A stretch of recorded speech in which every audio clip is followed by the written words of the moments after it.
শুভেচ্ছা সবাইকে। আশা করি সবাই অনেক অনেক ভালো। রহন বিজয় আছে আপনাদের সাথে। একজন চিত্রশিল্পী সম্পর্কে তো আপনারা জানলেন, বাট ভাস্কর্য সম্পর্কে বা ভাস্কর সম্পর্কে আপনি কতটুকু জানেন? আজকের ভিডিওতে আমরা একটা কমপ্লিট লিস্ট শেয়ার করব। 6 নাম্বার এপিসোডে, যেখানে আপনি একটা ভাস্কর বা ভাস্কর্য রিলেটেড অনেক ইনফরমেশন সম্পর্কে জানতে পারবেন, কে কোনটা বানিয়েছে। ওকে, এখান থেকেও কিন্তু এমসিকিউ আসার একটা অঝোর সম্ভাবনা রয়েছে। জয়েন করুন 19th NTRCA চারু ও কারুকলা শিক্ষক নিবন্ধন প্রস্তুতি 2026 চূড়ান্ত রিভিশন ক্লাস। সো সবার আগে আমরা কথাবার্তা বলবো নভের আহমেদের শিল্পকর্ম নিয়ে। তার বিখ্যাত স্কাল্পচারগুলো হচ্ছে মা ও শিশু, রাখাল, দি লং ওয়েট, ফ্যামিলি বা পরিবার, যুগল, ইকারুস, ইকারুস তার যে সিরিজ আছে সেখান থেকে, zebra crossing, lunatic totem, meditation. So এই যে নামগুলো আমি আপনার সাথে শেয়ার করলাম, এটা অনেক সময় অনেক কনফিউশন তৈরি করে। তো আপনি অবশ্যই একটা চার্ট বানিয়ে রাখবেন আপনার বাসায়, যেন এটা ভালোভাবে আপনি দেখতে পারেন। নেক্সট হচ্ছে আমরা নিতুন কুণ্ডু নিয়ে কথাবার্তা বলবো। সার্ক ফোয়ারা, সাবাস বাংলাদেশ, এটা হচ্ছে রাজশাহী বিশ্ববিদ্যালয়ে অবস্থিত। কদম ফোয়ারা, সার্ক ফোয়ারা হচ্ছে ঢাকায় অবস্থিত। আপনারা লোকেশনটা অবশ্যই কমেন্ট বক্সে জানাবেন। এবার আমরা আব্দুর রাজ্জাক নিয়ে কথাবার্তা বলছি। আব্দুর রাজ্জাক কিন্তু জাগ্রত চৌরঙ্গি হচ্ছে তার একটা বিখ্যাত স্কাল্পচার। 25শে মার্চ পাকিস্তানি বাহিনীর গণহত্যার বিরুদ্ধে বাঙালি সেনাদের প্রথম গুরুত্বপূর্ণ ও তেজস্বী প্রতীক হিসেবে কিন্তু এটা ব্যবহার হয়। সো স্যার, আপনারা কিন্তু জাগ্রত চৌরঙ্গিকে সাবাস বাংলাদেশের সাথে আলাদা করবেন। এটা কিন্তু মাথায় রাখবেন যে কোনটা আব্দুর রাজ্জাক বানিয়েছে এবং কোনটা হচ্ছে নিতুন কুণ্ডু তৈরি করেছে। এবার আমরা কথাবার্তা বলবো হামিদুজ্জামান খানের। হামিদুজ্জামান খানের হচ্ছে স্যারের কিছু স্কাল্পচার নিয়ে। রুই কাতলা কিংবদন্তি, তার কিন্তু অনেক বিখ্যাত দুইটা স্কাল্পচার। মিশুক, এটা হচ্ছে দ্বিতীয় সাফ গেমসের মাস্কট হিসেবে কিন্তু ব্যবহার হয়েছিল। ক্যাকটাস, সংসপ্তক, বেগম রোকেয়ার ভাস্কর্য। সো সংসপ্তক যে ভাস্কর্যটি আছে, এটা জাহাঙ্গীরনগর ইউনিভার্সিটিতে অবস্থিত। আপনাকে এটাও জানতে হবে যে কোন ইউনিভার্সিটিতে বা কোন প্রতিষ্ঠানে বা কোন স্থানে কোন ভাস্কর্যটি অবস্থিত রয়েছে।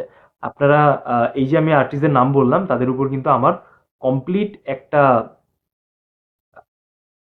আর্টিস্ট বায়োগ্রাফি রয়েছে আমার ইউটিউব চ্যানেলে। আপনি প্লেলিস্ট থেকে কিন্তু এটা সরাসরি দেখে নিতে পারেন।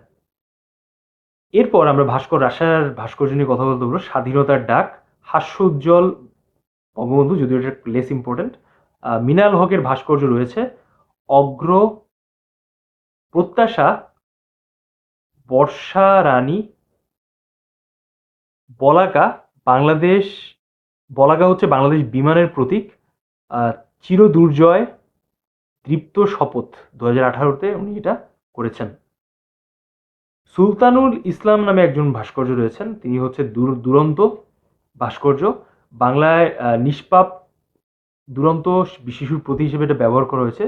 সৈয়দ আব্দুল খালেদ কিন্তু বাংলাদেশের one of the greatest sculptor. Aparajeyo Bangla, নারী পুরুষের সম্মিলিত যে মুক্তিযুদ্ধের প্রতীক আছে। অপরাজে বাংলা, হ্যাঁ, এটা কিন্তু তার হাতে করা, এটা কিন্তু ঢাকায় অবস্থিত।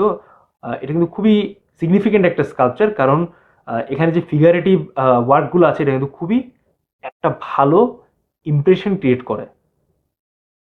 শ্যামল চৌধুরীর ভাস্কর্য রয়েছে। রাজু স্মৃতি ভাস্কর্য, বিজয় 71 ভাস্কর্য শ্যামল চৌধুরীর। আলাউদ্দিন বুলবুলের ভাস্কর্য, জয় বাংলা জয় তারুণ্য ভাস্কর্যটি। এটা সবসময় মাথায় রাখবেন যে ঢাকায় টিএসসিতে যেটা অবস্থিত, এটা হচ্ছে রাজু ভাস্কর্য। সো শ্যামল চৌধুরী স্যারের এই যে ভাস্কর্যটি রয়েছে, এই রাজু ভাস্কর্যটাও কিন্তু খুবই সিগনিফিকেন্ট একটা ভূমিকা রাখে। প্লাস তিনি কিন্তু এটা এতটা ভালো ইমপ্রেশনের সাথে তৈরি করেছেন যে এই স্কাল্পচার দেখলে কিন্তু একটা ফিল আসে। প্লাস বাংলাদেশে যত আপনি আন্দোলন দেখবেন যে এই শাহবাগকে কেন্দ্র করে বা রাজু ভাস্কর্য বা টিএসসির কাছাকাছি কেন্দ্র করে, এটা কিন্তু এই প্রতীক হিসেবেও কিন্তু একটা দারুণ ভূমিকা পালন করে। প্লাস হচ্ছে বাংলাদেশের একজন ভাস্কর যিনি হচ্ছে 21শে পদক গ্রহণ করেননি, তিনি হচ্ছেন নভের আহমেদ। নভের আহমেদ কিন্তু তখন ফ্রান্সে ছিলেন, নির্বাসনে ছিলেন, কিন্তু তিনি কিন্তু 21শে পদক গ্রহণ করেননি। বাংলাদেশে যে শহীদ মিনারটি আছে, ডিজাইনিং এর ক্ষেত্রেও কিন্তু নভের আহমেদের অনেক বড় ভূমিকা রয়েছে। মোস্তফা মনোয়ার সম্পর্কে একটু জেনে নেন। আমি হয়তো আগের ভিডিওতে বলিনি, মোস্তফা মনোয়ার কিন্তু একজন জল রং শিল্পী ছিলেন। প্লাস তিনি কিন্তু পাপেট মাস্টারও কিন্তু তাকে বলা হয় বাংলাদেশে যে শহীদ মিনার আছে, শহীদ মিনার পেছনে যে আপনি একটা সূর্য দেখতে পান, এই সূর্য অ্যাড করার ক্ষেত্রে কিন্তু মোস্তফা মনোয়ার স্যারের একটা ব্যাপক ভূমিকা রয়েছে। কিছুদিন আগে মোস্তফা মনোয়ার স্যার মারা গিয়েছেন, উনি অনেকদিন যাবৎ অসুস্থ ছিলেন। তিনি বিটিভিতে রেগুলার মনের কথা নামে একটা শো করতেন। আমার এর উপর একটা ইউটিউব চ্যানেলে প্রপার ভিডিও আছে, আপনারা কিন্তু সরাসরি এইটাও দেখে আসতে পারেন। বাংলাদেশে কিন্তু একজন ভাস্কর রিসেন্টলি 21শে পদক পেয়েছেন, এ সম্পর্কে কিন্তু আপনাদের একটু জানাটা জরুরি। তেজুস হালদার যশ নামে একজন ভাস্কর আছেন বাংলাদেশে, তিনি কিন্তু রিসেন্টলি 21শে পদক পেয়েছেন। বাংলাদেশের দ্বিতীয় যেই সর্বোচ্চ সম্মাননা রয়েছে এই সম্মাননাটি। সো এটাও আপনি মাথায় রাখবেন। বাংলাদেশে কিন্তু রোকেয়া সুলতানা নামে একজন চিত্রশিল্পী রয়েছেন, যিনিও 21শে পদক পেয়েছেন। তারপর বাংলাদেশে কিন্তু আরেকজন শিল্পী রয়েছেন যার নাম কনকচাপা চাকমা, তিনিও কিন্তু শিল্পকলা অবদানের জন্য কিন্তু 21শে পদক পেয়েছেন। সো আপনারা এই ব্যাপারগুলো মাথায় রাখবেন যে কোন শিল্পী কোন পদকটা পেয়েছেন এবং কোনটা দ্বিতীয় সর্বোচ্চ সম্মাননা পুরস্কার, এরকম। কারণ এখান থেকেও কিন্তু অনেক ক্ষেত্রে এমসিকিউ আসতে পারে। যদি আমরা পদক নিয়ে একটা আলাদা ইন্ডিভিজুয়াল ভিডিও বানাবো আপনাদের সবার সুবিধার জন্য। ওকে, সো আজকের ভিডিওটি আমরা শেষ করতে চাই, এই পর্যন্তই আজকের ভিডিও। সবার সাথে দেখা হবে নেক্সট ভিডিওতে। কমেন্ট বক্সে জানান কেমন লাগলো। সে পর্যন্ত সবার কাছ থেকে বিদায় নিচ্ছি। সবাই ভালো থাকেন, সুস্থ থাকেন। আল্লাহ হাফেজ।